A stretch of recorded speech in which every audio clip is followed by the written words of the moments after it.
everyone. Thank you so much for tuning in. Today has been amazing. I mean, hot, but amazing. I had a Instagram live with a wonderful young woman.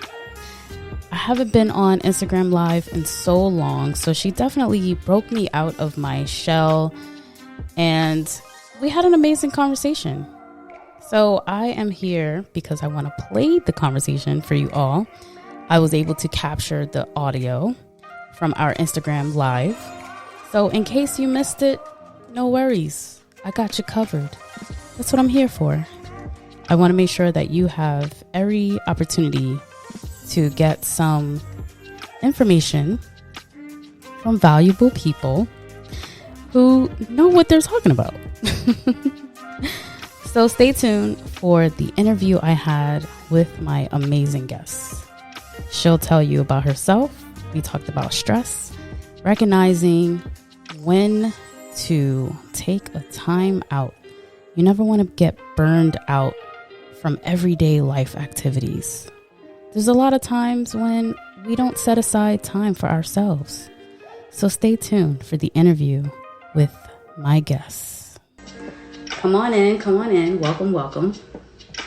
It's been a long time since I've been on Instagram Live, but here we are.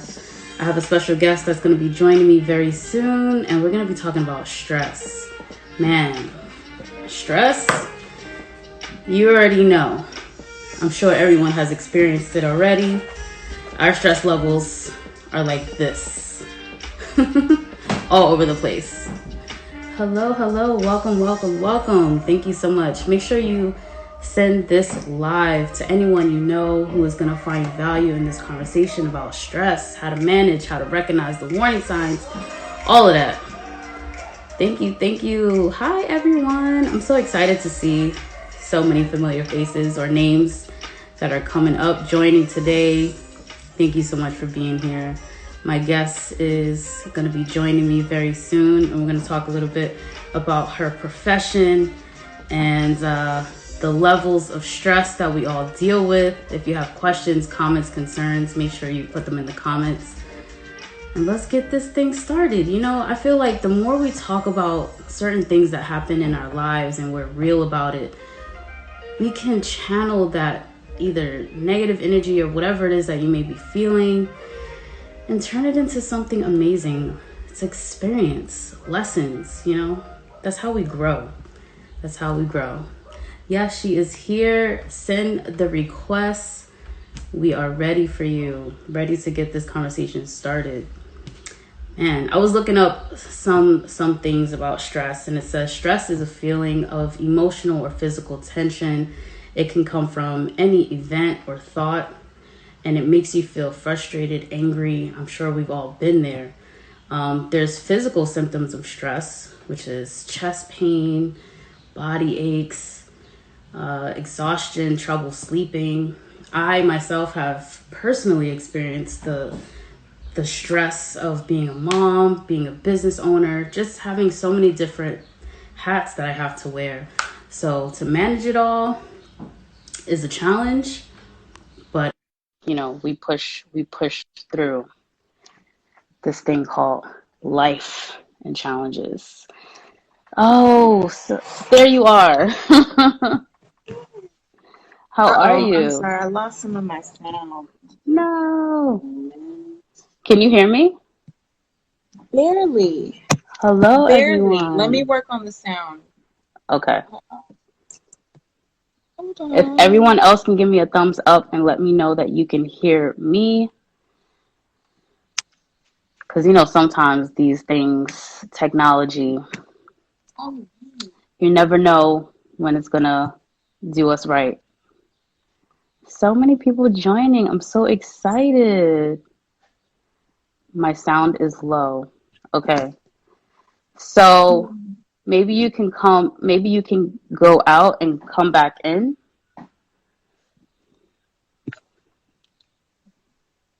So many people are tapping in. Oh my goodness. Hi. Oh, hey, Uriah. Wow. So many people are tapping in.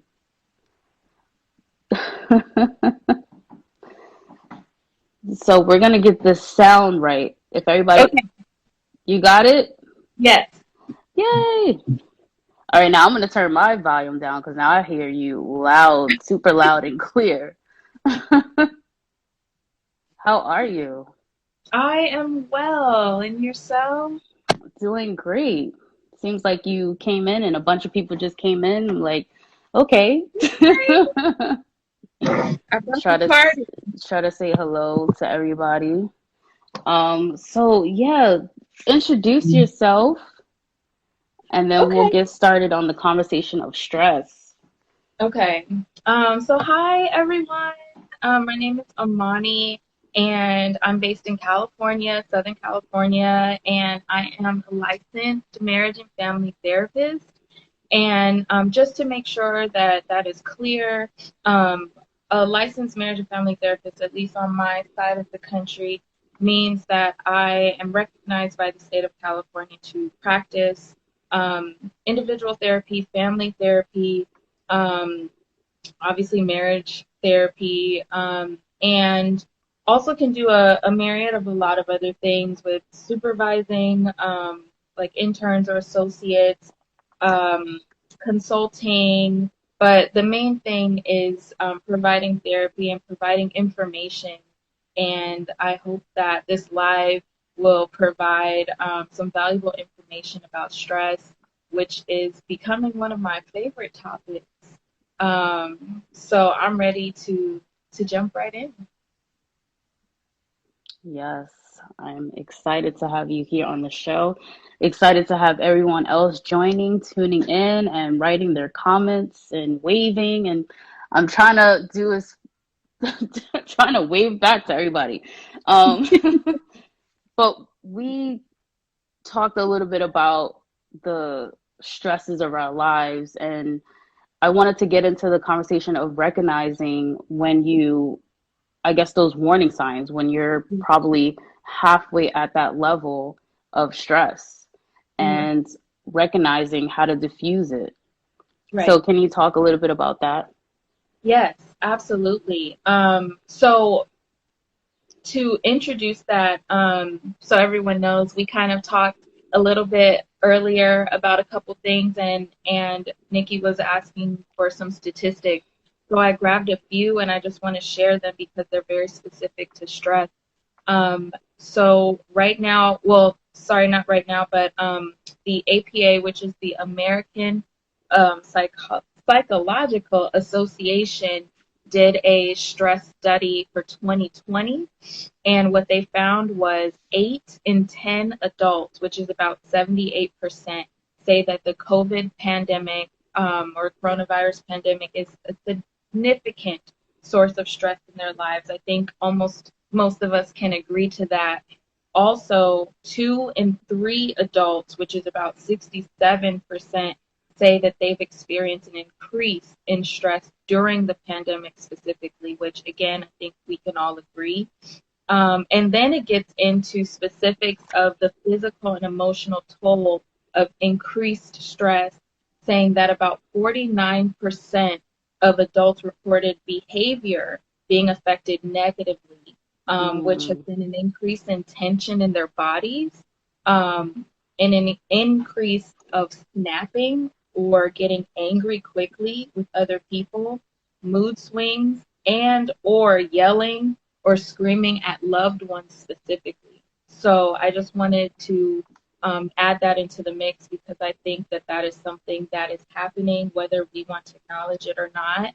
And yeah. so, with that being said, warning signs. So, there are many warning signs, but some that come to mind right now are when we feel like we are not putting attention to our basic needs for survival, which is like eating, sleeping, um, and like hygiene. When we are starting to see a shift in that, whether that means someone who showers every day like it's nothing, maybe they're finding it harder to bathe or shower or finding the motivation to do so. That's a warning sign. If we are noticing that we're just not interested in brushing our teeth anymore because who's going to Mm, see? Who cares? That's a warning. yeah. If we notice that we're not putting as much effort into our nutrition because it's so much easier to go in the drive-through and get a quick dollar meal, may be normal, but it's still a warning sign because our physical health is very connected with our emotional health. So what we put into our body affects our mood, affects our tolerance for stress. Yeah, absolutely. And then also getting into stress. So there is a concept called low frustration tolerance. And when we notice, getting back to the statistic, if we are noticing that our tolerance for frustration is shifting to where we almost feel like someone can look at us the wrong way and we're ready to fight or we're ready to snap From 0 to 100. Then that is a warning sign. And it's very important to recognize our own warning signs because they may be similar, but they may be very different. Yeah. So being able to even jot down, like, what happens to me when I'm frustrated? Do I start to sweat? Do I start to feel like energy in my hands? Do I notice that I'm not hearing people anymore? I'm just ready to say what I need to say. Yeah. It's important for us to see where we're at so that we can gauge, like on a scale of 1 to 10. Once we're at a 10, which hopefully we're not, but when we're there, that's like SOS. I need to diffuse this now or else. Yeah. We want to get to the point where we're not there, so we can feel in more control, because I think that's what we all want to feel somewhere in our lives is control, and it can start with us. Yeah. I know you touched on the pandemic, and a lot of my stress came from the shift of a lot of things between my employer, between my kids staying home, between just balancing everything, the kids doing virtual learning. I mean, there were so many different things that increased my level of stress. And I told you a story about going into Walmart and how a lot of times you go into the section that has different art, different frames and stuff like that. And one of the frames said, "I don't feel like adulting today." And I feel like as we grow as adults or humans, our stress, anxiety levels increase because we're thinking of all the problems that we have, or all of the stress, financial stress, maybe stress in your relationship. So knowing yourself is key. And I think where you're going is just really journal writing. Being able to document your feelings, your emotions. A lot of people feel comfortable being where they are as stressful people. They're like, well, this is just how it is. Yeah. This is just how life is supposed to be. I'm supposed to be stressed because I'm getting older. Even more money, more problems, right? People glorify that. So what do you do when you feel like you're being comfortable being in that place of stress, being comfortable in that place of anxiety? Yeah. That's hard, because when we are in that place, we may not even realize that it's problematic for us, because we might have seen it from parents or guardians or family members where they're always stressed and anxious. So, I'm going to be stressed and anxious because they were. That's his life. That's how we do it. That's how we handle. And so the hope is for someone to say, this can't be it. This cannot be life. This cannot be how I just move through life, to start doing their own work, to, do like you said, journal writing. I'm very big on journal writing. Not to say that I'm just doing it every day, all day, but one thing that I teach a lot of my clients in individual therapy is to do some type of mood and habit tracker. So noticing typical moods, if you notice that you cycle between anxious, irritated, and indifferent, then let's look at, on a daily basis, how often you're feeling that, And then on a weekly basis, how often you're feeling it. Is it every day? Is it before noon? Is it after dinner? So that you can start to gather data in your life to say, okay, I have this pattern that does not shift. So what about my life is causing this to continue? Yeah. And then we can do something about my habits. Wow. If you notice that you are spending more time staring at your phone than you are attending to your real life, that is an issue. That is something you need to address because you're not living in the present moment. A buzzword that a lot of people are using right now is mindfulness. Well, when you use it correctly, it can be a game changer. It keeps you here in the moment, in the present, here and now. Anytime that your mind is wandering, anytime you're worried about the future, anytime you're stuck in the past, you're not here. You're not mindful. Being here is what you can control and do something about, not then and not in the future, right here. Yeah. So that is something that you can start to learn how to manipulate and say, okay, I'm really uncomfortable with right now. That's okay. Let me figure out coping strategies to deal with the discomfort. Yeah. Wow. I'm glad that you brought up social media. Because when you talk about tracking your mood and just holding yourself accountable for the things that are shifting or changing, when we look at social media, we look at how many views someone has, we look at how many likes someone gets, but we're not really checking ourselves and Right. in the way of health. Social media is not everything, everybody. But Okay. healthy habits become a healthy lifestyle at the end of the day. And what happens to you in your life, it affects every other part of you. Mhm. It affects your mind, your body, it affects your relationship. You know, the ones that you have with your partner or with a coworker or a friend. So now we're getting into the part of relationships. How do you deal with stress in your relationship? I'll give you an example. Just if, you know, with the pandemic, not only are we staying indoors with our significant other, but now there's a financial piece that could be a stress as well. So how do you deal or how do you have those conversations, those real talk conversations where you're like, hey, our finances aren't the greatest right now because of the pandemic. One wants to save, one wants to spend, one wants to go out even though we may not be able to. One wants to save for a rainy day. Like just the kind of stresses that are normalized. Yeah. Where people are still dealing with, you know, things from the past and they're Yeah. bringing it into their current relationship. Yeah.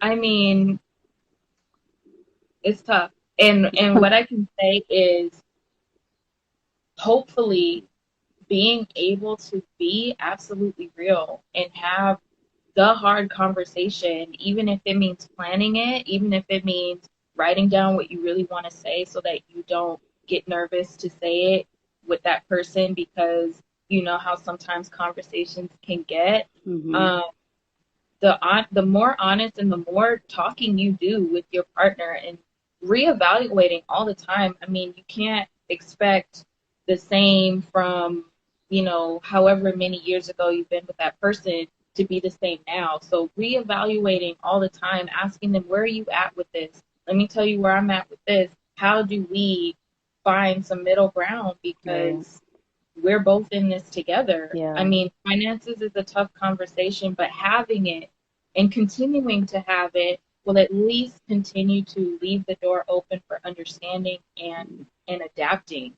Um, and then dealing with the stress of being inside with your loved one. I mean, one is just accepting where things are and how things are, Yeah. and just finding ways to still have your own like still be you even with that person, because as much as we all love our significant other, we were there with ourselves first. So you Yes. still have to be you and find you, um, in your relationship, in your space. So if that means, hey, you know what?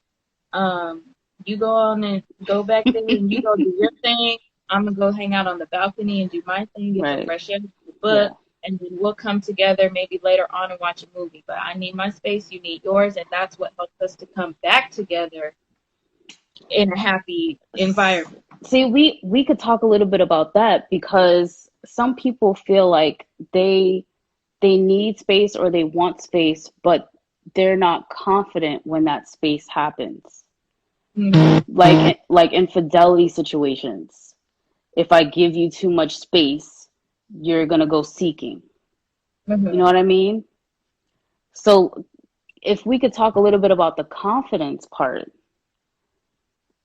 just like how to be a little bit more confident when you do allow that space to just happen organically.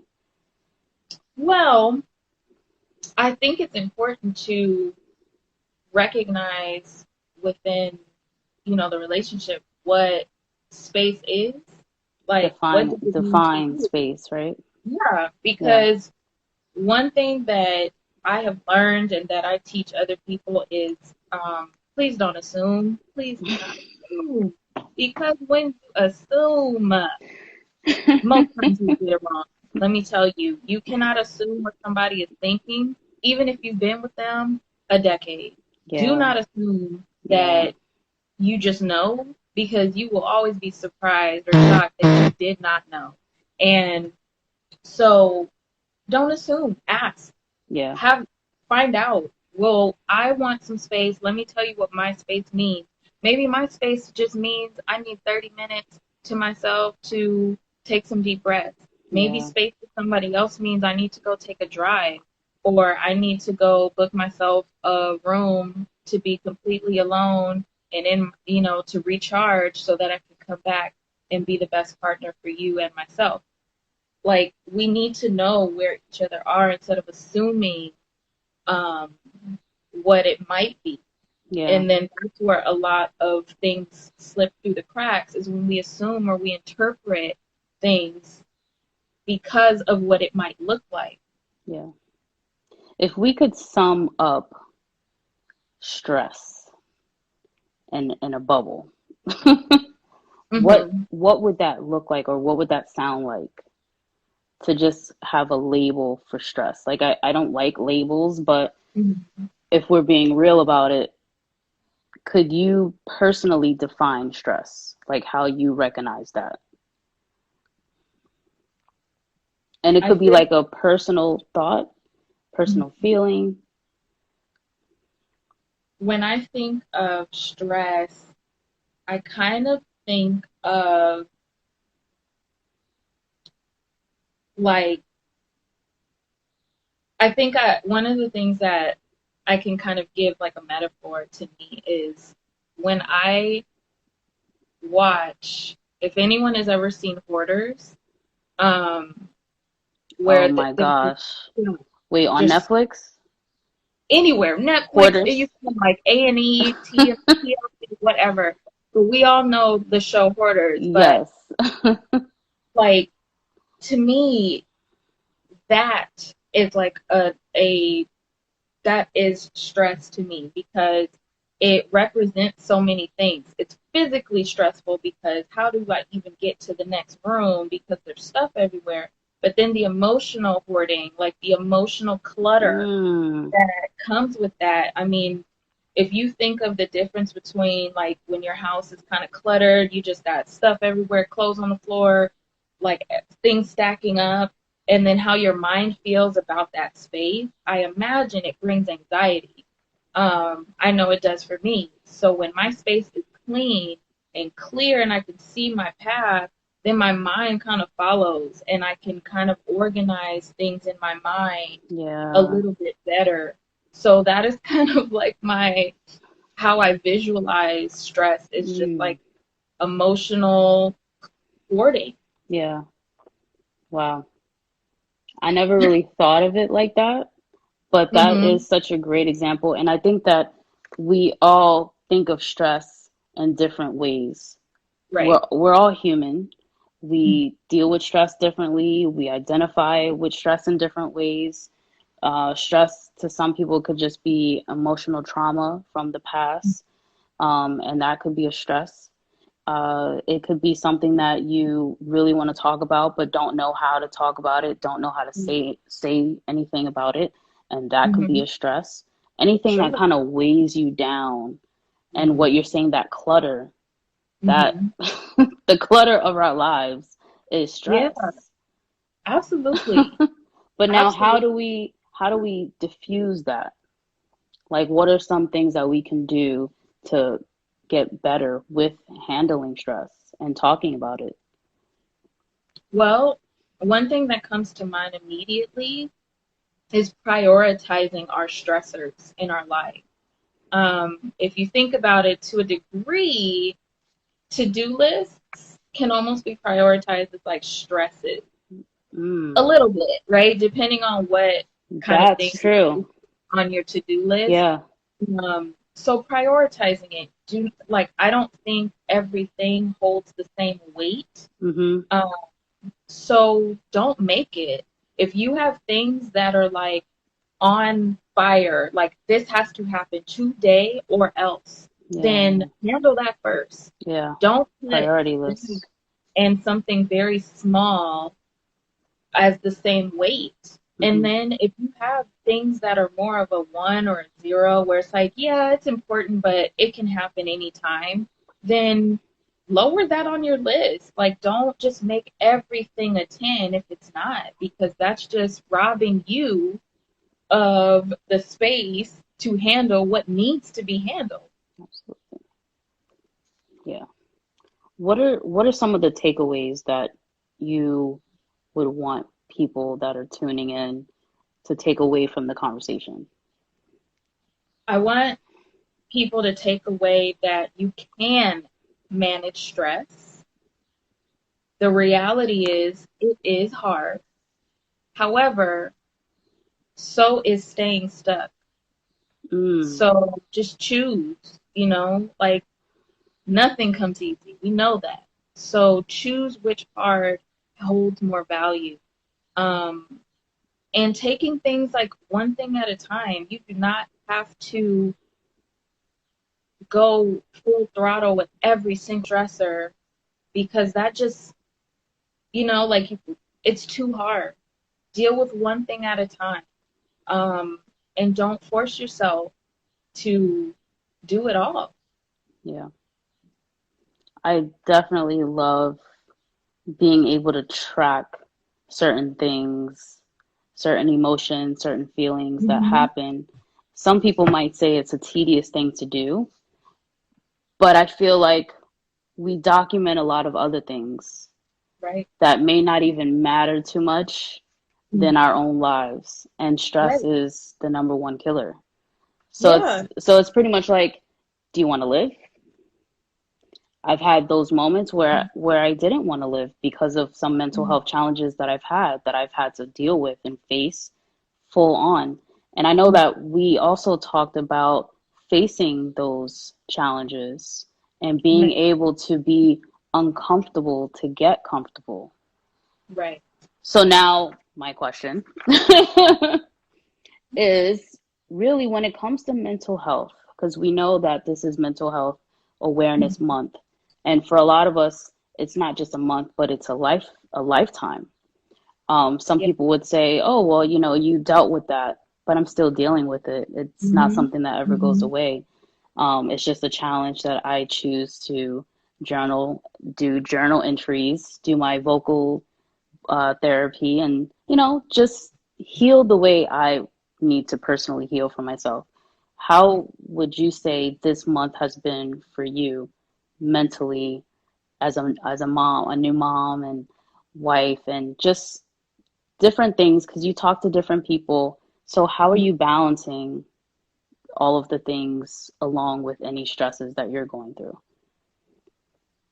So I would say, I mean, I'm human, so I cannot do it all, and I recognize that. And so I am working on not expecting myself to be able to do everything. Yeah. I will, utilize my husband to help with my son, instead of me feeling like, no, that's my job all the time and I just hold everything and I have to do it all. No. And that's hard because I think as a Black woman, we're conditioned to feel like we do have to do it all and do it all with a smile, and you Yeah. better not complain. Mm. And that's not my narrative. That I won't allow that to be my narrative because I also have seen where that takes people emotionally and the resentment that comes with that. So Yeah. I just make the choice to set aside my like self-care little tools Mm. that I use on a daily basis, and I make sure they happen at least to some degree, even 2 minutes to myself, or one thing on my to-do list that is part of my self-care. I make sure it's happening on a regular basis. The I have. self-care. Yeah. Hmm. How I about you? You've asked me a lot of questions. Like, how do you take care of you? What works? Well, for me, just writing and speaking Mhm. works. So being able to tap into some form of creativity, whether I sing, I do karaoke, um, Okay. or I do, my podcast, The Balancing Yeah. Act, which is a mental health podcast. Mhm. I have a journal that's called The Magic of Mindset on how to get unstuck. It's Mm. awesome. I actually have it here in my studio.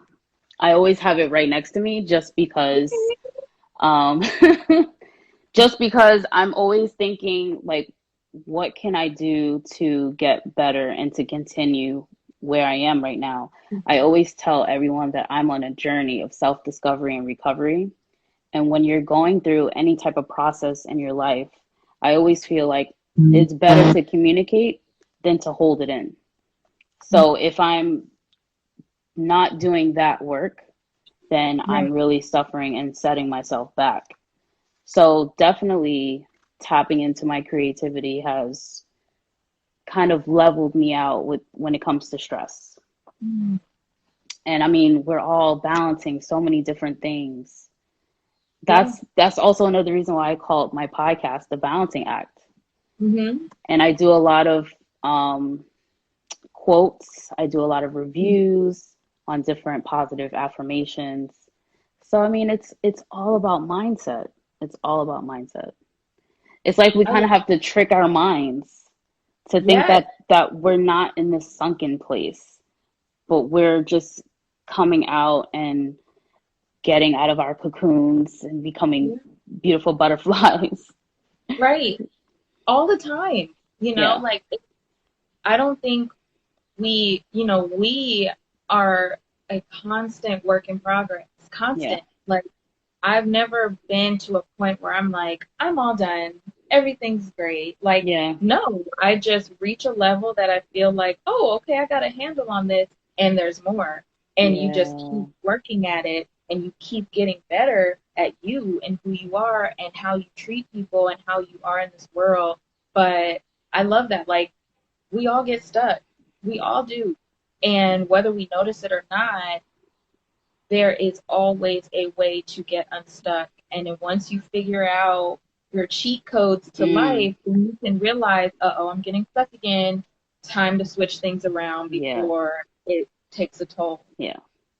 I will definitely have moments where I burn out, and Sure. I'll reach out to a friend and I'll be like, "Hey, I feel like I'm getting to that level of being burnt out." Mm-hmm. Mm-hmm. Sometimes I do put on a brave face, especially with my kids and my partner, but I'll take a moment and we'll have the fire pit outside and we'll make s'mores and Mm-hmm. tell little ghost stories or whatever. But I think we all just have to identify that we need a timeout.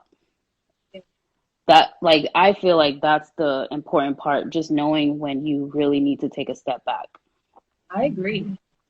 So I am having guest takeovers So if anyone was a previous guest, they're getting like the first dibs of the Ooh, opportunity to host an episode on NikiMarie Radio. So okay, that is open to you now. cool. To host, you basically take over my podcast or radio episode or my Instagram live, and you will be able to talk to a guest. um, I may have someone coming up very, very soon that's going to host, and I think the two are going to have such good energy that it's going to rock out. I'm down. But I loved having you here. Your experience and your expertise is definitely something that I'm happy to have as an addition to the guest takeover. Well, thank you for having me. This has been like so fun, Yes. and I love being authentic and Yeah. relatable. I'm a therapist, but I'm human and I'm human first. And Yeah. I do not have it all together every day, and I am aware of it, and I like to talk about it. Yeah. And that's the So best thank you. part, being able to talk about it, Hmm. being able to live through moments and come out stronger because you spoke about it, you identified it. I should I say corrected? You corrected?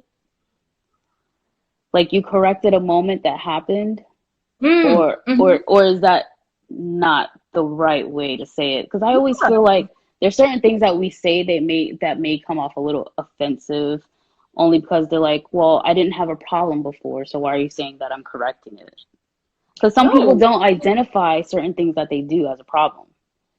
Right. No, I absolutely take that, as there's been a lot of corrections that I have even forced myself to make and looked at the mirror and said, no, sis, it's you today. Like, you are the problem today. So you need to address that so that that's not a problem again. And I think, Yeah, yes, correction yeah, is important. nice. And on that note, so how can everyone get in touch with you besides social media? I mean, you can still plug it in, but besides social media, how else can people contact you if they also need some one-on-one counseling? So right now at this time, I'm not advertising individual therapy right now. Okay, Um, that can change in the future, but right now I'm not. So the best way to reach out to me is to um, follow me or send me a message on Amani C LMFT. That is me on Twitter as well as Instagram. Also, if you need something specific or mm-hmm. you want to talk more privately, my email is amaniclmft at gmail.com, and I'll get Nice, back to you as soon as possible. Um, but yeah, that's it right now. But as things change, we'll be able to expand on how I can be of assistance. nice. I am so happy to have you on board, and this was a great conversation. So happy that you were able to help me and answer questions, and so many people were tuning in and saying a bunch of different comments. I appreciate you Yes, all so much for the comments and the waves, the hearts, the flowers. I'm seeing yes, all of it, and I love it. So, until next time, you all can follow me, of course, here at NikiMarie_radio. Shout out to all the family members who also tapped in. same. Hi, mom. And yeah, I see you looking for more lives. Definitely we have to do this again, again and again. This was awesome. I haven't been on live in a long time. So I'm happy that you were the first female guest on my live in a very, very, very, very long time. I'm glad. It's an honor. I thank you so much for having me. No problem. Thank you so much, everybody. I feel so bad for leaving now, but I know we Well, have to get to our family, and my kids are over there watching me for some reason. I don't know why. Because you're so good. Hi. No, they're not hot for you. And I don't know why. Just say hello. Hi. Oh, family affair. Family affair. And they're sometimes on my podcast. So this is Haley J. Haley J and Friends. Hi. This is XD Gamer, who's working on his YouTube channel. Very cool. So thank you so much. Until next time, thank you. And I'll be reaching back out to you.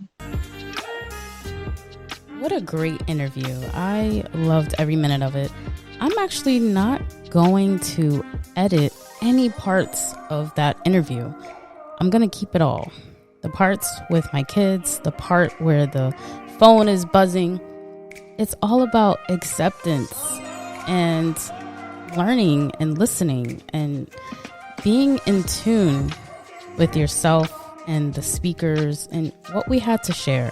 So I hope you love this conversation that I had. And I actually wanted to leave you with something because I read a lot about gratitude. And I got to this part of my book.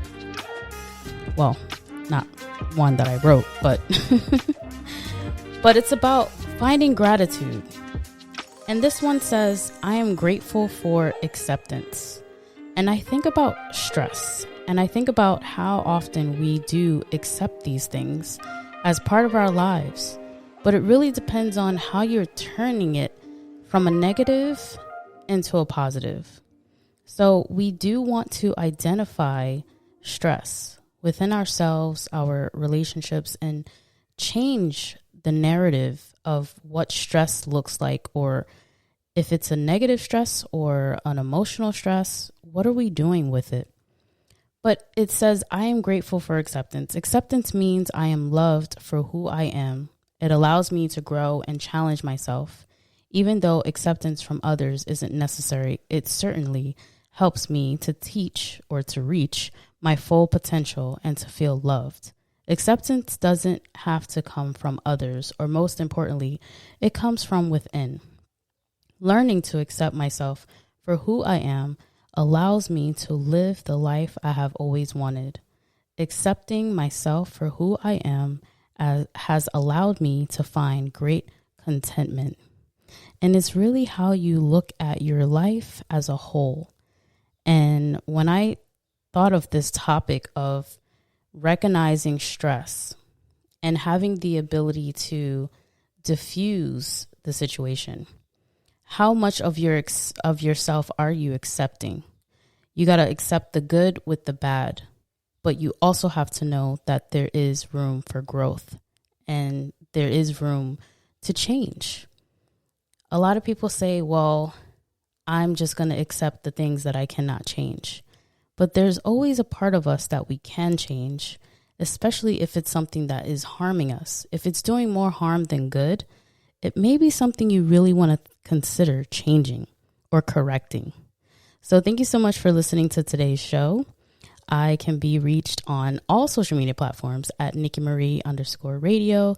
And make sure you subscribe to my YouTube channel, NikiMarie Radio, and also subscribe to NikiMarie Radio podcast because there will be guests taking over the show. I'm going to be on summer vacation, and my former guests will be the ones that you will be hearing.